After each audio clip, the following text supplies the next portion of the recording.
Desde la muerte de Robert Maxwell hasta el vuelo de Rudolf Hess, las teorías de la conspiración están por todas partes, pero casi nunca emergen sujetas al rigor de una comprobación científica.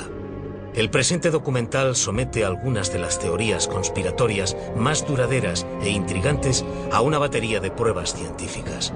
En este capítulo ponemos a prueba una de las teorías modernas de la conspiración más explosivas, la teoría de que el Papa Juan Pablo I fue asesinado. La misteriosa muerte de Juan Pablo I.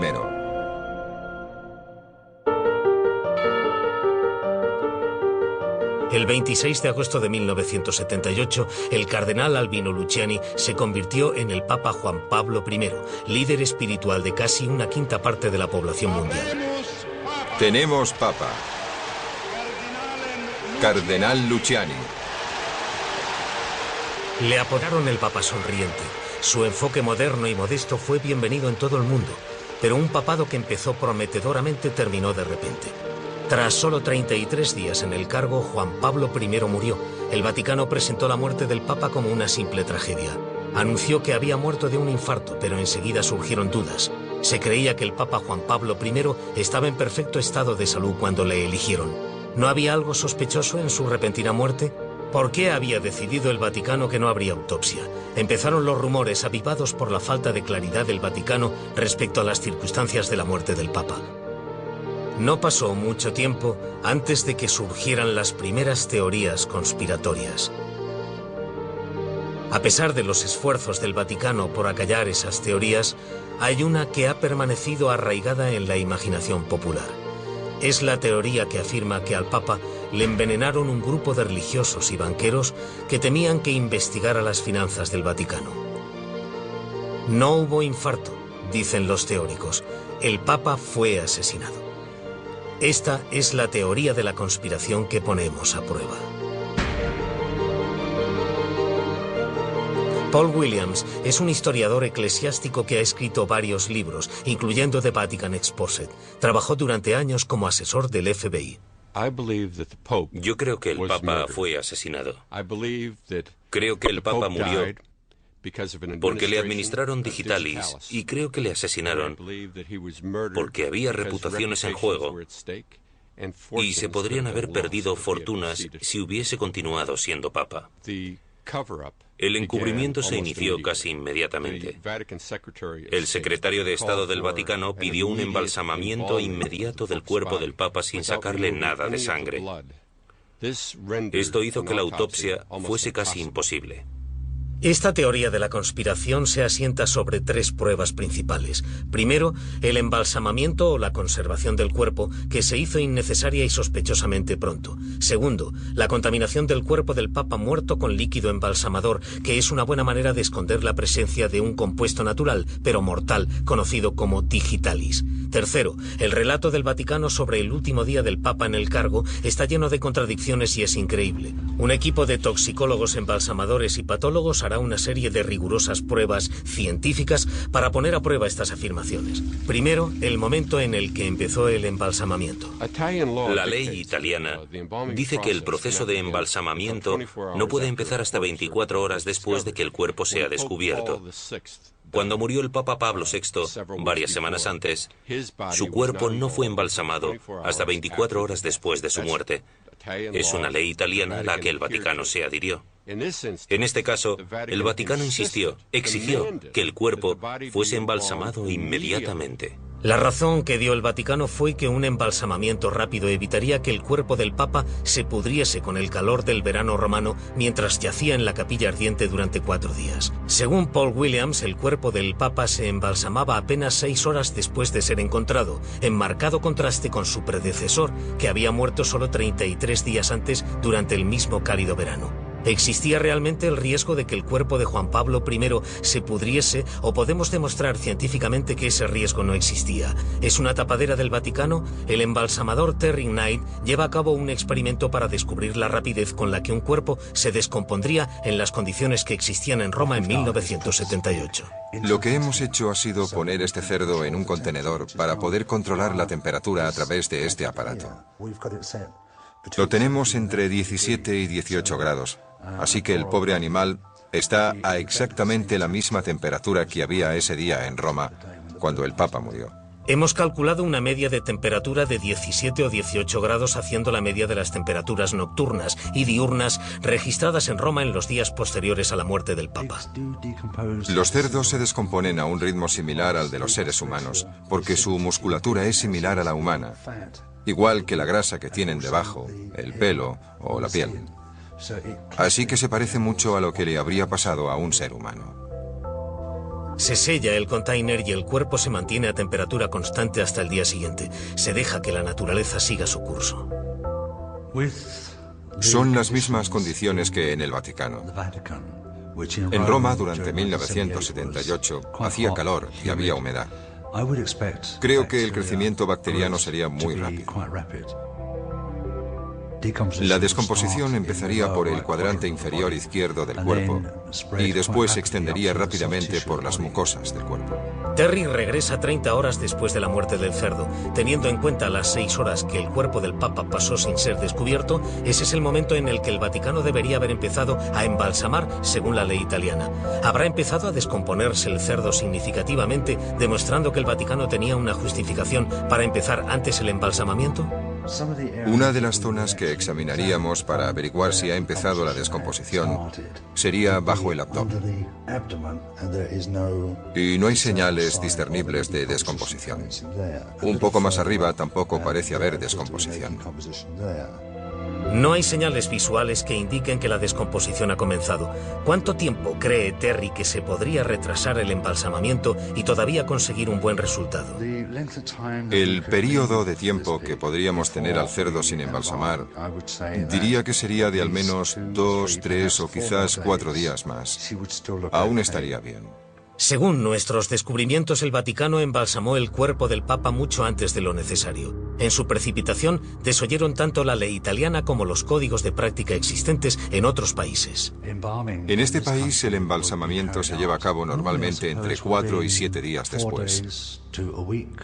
Si hay algún motivo por el que haya que investigar, se podría tardar meses. Ante la repentina muerte del Papa, mucha gente creyó que las acciones del Vaticano eran precipitadas. ¿Era un intento de asegurarse de que no se pudiese hacer una autopsia correcta? ¿Intentaban esconder algo? Si era así, ¿qué era? Los teóricos de la conspiración dicen que intentaban esconder la presencia del veneno digitalis en la sangre del Papa. Y para apoyar su acusación, se valen de una segunda e importante prueba, que el cuerpo del Papa se embalsamó sin que se le quitara nada de sangre. Se hizo para destruir la integridad de la sangre. Si de hecho el Papa hubiese muerto por causa del digitalis, no se podría haber discernido. La denuncia de la teoría de la conspiración solo tiene sentido si se puede demostrar que el líquido embalsamador esconde la presencia de digitalis. Si el digitalis puede detectarse incluso si la sangre está mezclada con líquido embalsamador, cae el motivo central de la teoría de la conspiración. Con este documental se ha diseñado un experimento que llevará a cabo el Dr. David Holt, toxicólogo. El objetivo del experimento es descubrir si con una muestra de sangre post-mortem que contiene digitalis pero está contaminada con líquido embalsamador, aún podemos medir el fármaco activo, que es la digoxina. El digitalis es un grupo de compuestos que se extrae de las plantas de digital. Uno de los compuestos es la digoxina y es el compuesto que es más probable que se le administrara según esta teoría de la conspiración. Se necesitaría una cantidad relativamente pequeña del compuesto si se tuviese acceso a la sustancia pura, como es nuestro caso. Veréis que es solo un polvo blanco. Y una cantidad realmente pequeña de este polvo, como la que hay en la punta de mi espátula, unos 10 miligramos, serían suficientes para asesinar a una persona sensible a la digoxina. Así que aquí tenemos un poco de sangre con digoxina. He puesto un poco de sangre en estos 3 tubos y voy a añadir líquido embalsamador a 2 de ellos. Uno de ellos tendrá un 25% de líquido embalsamador y el otro tendrá un 90%. Mezclaremos y entonces los analizaremos y buscaremos digoxina.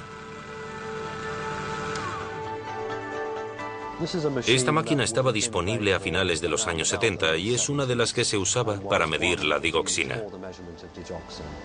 Tras 45 minutos el análisis ha terminado. ¿En qué muestras ha detectado Digitalis la máquina? Como sabéis, hemos analizado 3 muestras de sangre. La primera era sangre con digoxina añadida y hemos podido detectar el fármaco en la concentración esperada. La segunda muestra estaba contaminada con un 25% de líquido embalsamador y nos ha dado el mismo resultado, así que no ha afectado en absoluto el resultado. La tercera muestra tenía un 90% de líquido embalsamador y en esta muestra no hemos conseguido encontrar ningún rastro de digoxina. En la muestra con un 90% de líquido embalsamador, la presencia del veneno queda escondida. Si solo hay un 25% de líquido embalsamador, es fácil detectar el veneno usando equipos corrientes en 1978. Este es el resultado importante. Terry Knight estima que para embalsamar bien un cuerpo sin que se hinche hay que añadir un 20% de líquido embalsamador. El cuerpo del Papa no estaba hinchado. No había suficiente líquido para esconder el veneno. La teoría de la conspiración tiene un fallo. La afirmación de que la mera presencia de líquido embalsamador en la sangre sirve para esconder el veneno no es cierta. El patólogo Nat Carey comparte nuestros resultados. Sus opiniones se basan en experiencias de primera mano. Embalsamar a alguien no necesariamente oculta un veneno. Y de hecho, he estado involucrado en varios casos en los que he podido hallar la presencia de una sustancia en un análisis toxicológico de tejidos o de restos de sangre, incluso contaminada con líquido embalsamador. Hemos podido detectar el veneno. Así que quiero decirles a aquellos que quieran envenenar a alguien que se puede descubrir aunque se embalsame el cuerpo. Hemos investigado 2 de los aspectos de la teoría de la conspiración sobre la muerte de Juan Pablo I. ¿Intentaba el Vaticano ocultar un asesinato? Al demostrar que el Vaticano podría haber esperado 4 días antes de embalsamar el cuerpo, hemos demostrado también que actuó con sospechosa precipitación. Pero nuestra segunda prueba descarta que el Vaticano escondiera un veneno presente en la sangre del Papa mediante el líquido embalsamador. El veredicto aún está abierto. En la segunda parte, examinaremos las diferentes versiones de lo ocurrido durante la última noche de vida del Papa. La versión oficial y la versión de la teoría de la conspiración. ¿Apuntan las pruebas al asesinato?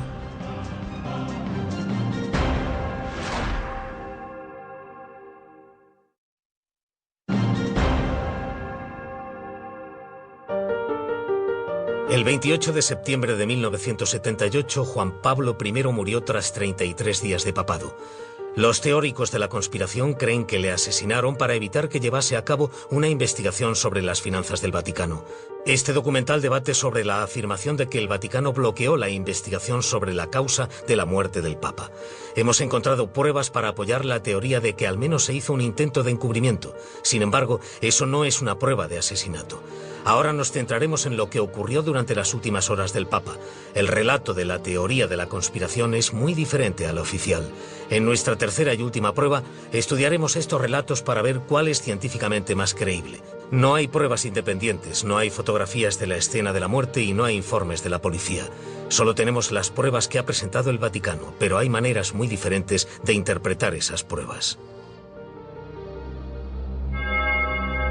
La versión oficial del Vaticano sobre la última noche del Papa es que se fue a dormir a las 9:20 de la noche. Murió de un infarto a las 11 de la noche y su secretario, el padre McGee, le descubrió por la mañana. Estaba sentado en la cama, en posición de lectura, muerto. Fuentes del Vaticano dicen que sostenía un ejemplar de Imitación de Cristo. Tenía una sonrisa beatífica y llevaba las gafas sobre el extremo de la nariz. Como diría el Vaticano, la muerte del Papa no podría haber sido más pacífica. La vida se le arrebató en un instante dejándole congelado en una especie de imagen viva congelada. El Papa conoció a su creador con material de lectura edificante en las manos y una sonrisa en los labios.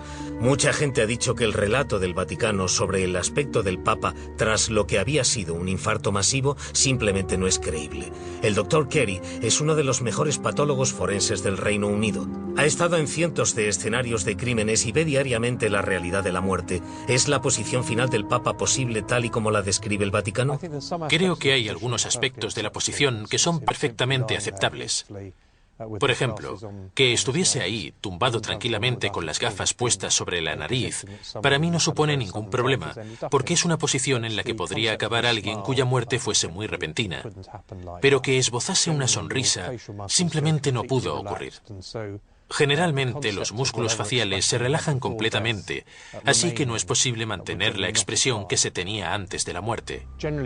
Generalmente no se puede seguir apretando tras la muerte, porque los músculos de los antebrazos y las manos se relajan. En cuanto a la causa de la muerte, la oficial es un infarto de miocardio, que como mucho es una conjetura. La única manera de determinarlo sería con un examen post-mortem, y por supuesto no hubo examen post-mortem. Desde el punto de vista de nuestro patólogo forense, la descripción del Vaticano tiene varios puntos débiles. Según los teóricos de la conspiración, hay incluso más puntos débiles. Dicen que el Vaticano fue contradictorio con los detalles. Al principio dijo que el Papa muerto sujetaba un ejemplar de Imitación de Cristo. Después dijo que en realidad sujetaba una recopilación de sermones y meditaciones. Primero afirmó que el cuerpo del Papa lo había encontrado su secretario, el padre Magui. Entonces se dijo que el cuerpo lo había encontrado la monja que le había llevado el desayuno al Papa. ¿Se borró a la monja de la historia porque sabía demasiado? Los teóricos de la conspiración creen que no se puede confiar en la versión de los acontecimientos del Vaticano. Se les ha ocurrido una versión completamente diferente, una que creen que está más cerca de la verdad. Durante el 28 de septiembre alguien puso una dosis fatal de digitalis en el medicamento contra la presión baja del Papa. A las 9:20 de la noche, el Papa se fue a la cama y tomó su medicamento. Murió sobre las 4 de la mañana. Le descubrió a las 5 menos cuarto la anciana hermana Vincenza. Encontró al Papa muerto sentado en la cama, en posición de lectura. Los papeles que tenía en las manos no eran ni sermones ni meditaciones. Eran documentos que perfilaban cambios que pretendía hacer, como legitimizar la pastilla para el control de la natalidad y ordenar una investigación sobre el Banco del Vaticano. La expresión de su rostro era de un gran dolor. Tenía los labios echados hacia atrás en una mueca macabra. Las encías estaban a la vista. Los globos oculares casi se salían de sus órbitas. Tenía una expresión de horror. Le hemos suministrado a nuestro patólogo forense, el Dr. Carey, los hechos presentados en la teoría conspiratoria. ¿Cree que esta es una versión de los acontecimientos más creíble? La mueca macabra suena un poco teatral. No hay ninguna razón por la cual alguien debiera cambiar su expresión al morir, porque los músculos faciales se relajan. El único caso en el que puede haber expresiones curiosas es durante el estrangulamiento o la asfixia, ya que la lengua puede sobresalir y los ojos hincharse. El Dr. Carey ve otro problema en la teoría de la conspiración. El envenenamiento por digitalis produce una muerte gradual y desagradable, no repentina. El Papa Juan Pablo I habría tenido muchas indicaciones de que algo iba mal. En general, el envenenamiento atacaría progresivamente, así que habría un periodo de malestar agudo en las horas anteriores a la muerte. Uno se daría cuenta y buscaría ayuda. El Papa no dio ninguna señal de angustia aquella noche, ni siquiera apretó el botón del pánico que había junto a su cama. Las pruebas apuntan a una muerte repentina, no a una muerte por envenenamiento con digitalis. Nuestro experto en toxicología ve otro problema importante en la teoría de la conspiración. Creo que sería muy difícil hacer que una persona ingiriera esa dosis de digoxina. Una de las posibles explicaciones que se ha dado es que la metieron en un medicamento líquido al que él tenía acceso. Pero, como os he mostrado, habría que poner entre 5 y 10 miligramos de digoxina en el medicamento. Y dependería de que solo le quedara una dosis y que se lo tomara todo de golpe. Creo que ese es el problema principal. Según los expertos, las dos interpretaciones de la última noche del Papa presentan problemas. La versión del Vaticano está minada por su insistencia en afirmar que se encontró al Papa en un estado de éxtasis. Las pruebas toxicológicas desmienten la versión de los teóricos de la conspiración. El veneno digitalis no funciona tal y como dicen los teóricos. Hay un tercer relato de lo que ocurrió la noche en que murió el Papa, presentada por el periodista John Cornwell. En esta versión acabamos con la misma escena, el Papa muerto apoyado en la cama. Retrasemos el reloj y examinemos una última versión de lo que pudo ocurrir antes. En algún momento de la noche el Papa sufrió una embolia pulmonar mortal. Este diagnóstico encaja con unas nuevas pruebas que indican que el Papa tenía dolores en el pecho el día antes de morir. A las 11:05 de la noche, el padre McGee entró en el dormitorio del Papa y le encontró muerto, hecho un nudo en el suelo. McGee llamó al otro secretario, Lorenzi. Recogieron al Papa y le pusieron en la cama. Les motivaban dos cosas: el deseo de preservar la dignidad del Papa en la muerte y el miedo a ser criticados por no haber llamado a un médico cuando el Papa aún tenía dolores en el pecho. Decidieron crear la ilusión de que el Papa había muerto pacíficamente y sin previo aviso. Pusieron hojas de papel en las manos del Papa para que pareciera que había estado leyendo y le pusieron las gafas sobre el extremo de la nariz. Esta escena representada secretamente fue lo que encontró la hermana Vincenza a la mañana siguiente. ¿Qué cree el doctor Kerry de la idea de que el cuerpo del Papa se movió y después se manipuló para ponerlo en su pose final? No veo ninguna razón para que eso no sea posible. Creo que si hubiesen movido el cuerpo poco después de la muerte, estaría blando y relajado, así que lo podrían haber puesto en cualquier posición fácilmente. En este relato, los secretarios no encubrían un asesinato, encubrían la triste realidad de una muerte dolorosa. Hay que decir que esta es una teoría extremadamente difícil de demostrar. El problema es que es tan posible como creíble, pero no hay ninguna prueba que lo demuestre. Así que realmente estamos especulando. Hemos examinado tres versiones diferentes de lo que pudo haber ocurrido la noche del 28 de septiembre. Nuestra tercera posibilidad es la que mejor resiste el análisis de un patólogo forense. No tiene fisuras evidentes y se explica la pose ligeramente antinatural del Papa. Pero, como ya hemos señalado, esta versión es puramente especulativa. ¿Dónde queda nuestra teoría que dice que Juan Pablo I fue asesinado? Creo que es un poco injusto proponer una teoría en la que se dice que alguien ha sido envenenado si no se tienen pruebas. Creo que realmente desafía la lógica. Pero los teóricos de la conspiración continúan adelante sin desanimarse ante la falta de pruebas concretas del caso. Si ahora estudiamos la muerte del Papa, no encontraremos a nadie con una pistola humeante. Las condiciones, las pruebas, como en la mayoría de casos de asesinato, continúan siendo circunstanciales. Pero las pruebas son realmente muy sustanciales. Casi todo lo que dijo el Vaticano ha demostrado ser mentira. Es decir, no tiene sentido. ¿Por qué insistir en un embalsamamiento inmediato? ¿Y por qué insistir en no sacarle ni una sola gota de sangre? Ninguna de esas cosas puede explicarse. Y yo creo que todas apuntan al asesinato. Mediante la toxicología, la patología y la reconstrucción, hemos sometido a un riguroso análisis científico la teoría de la conspiración que dice que el Papa Juan Pablo I fue asesinado. Hemos explicado que el Papa fue embalsamado con rapidez y que los funcionarios del Vaticano tienen preguntas que responder sobre sus acciones en el momento posterior a la muerte del Papa. No hay pruebas que apoyen la alegación de que se le embalsamó para esconder la presencia de un veneno mortal en su sangre. Las pruebas presentadas por los teóricos se vienen abajo ante las pruebas científicas. Según las investigaciones realizadas, esta teoría de la conspiración no puede ser probada.